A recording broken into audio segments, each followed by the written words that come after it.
আসসালামু আলাইকুম সবাইকে। আশা করি সবাই অনেক ভালো আছেন। আজকে বাহিরের অবস্থা প্রচুর ঠান্ডা। আপনার -5 মধ্যে যাচ্ছি।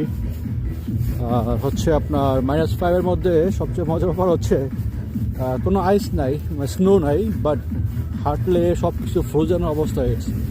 আপনারা যদি দেখে পারেন গাছগুলো, দেখেন গাছের পাতাগুলো কী অবস্থা। গাছের পাতাগুলো কিন্তু আসলে ডিপ ফ্রিজের মতন নেয়, যে আপনার ডিপ ফ্রিজে কিছু রাখলে যেরকম ঠান্ডা বরফ হয়ে যায়, ঠিক অবস্থা হয়ে গেছে গাছের অবস্থা। তো এটা হচ্ছে আমার কাজের পাশে একটা জায়গা, খুব সুন্দর একটা জায়গা। আসলে এটা ক্রিসমাস উপলক্ষে তারা, মানে ডিসেম্বর মাসে তারা পুরোটাই সাজিয়ে থাকে। তো আজকে তার ব্যতিক্রম নাই। ডিসেম্বর মাস ক্রিসমাস এবং হ্যাপি নিউ ইয়ার উপলক্ষে তারা সাজিয়ে থাকে। তো এই হচ্ছে অবস্থা মালয়েশিয়া। এখন তো বাজে 1টা, যে সময়টা ভিডিও করতেছি। আর মালয়েশিয়া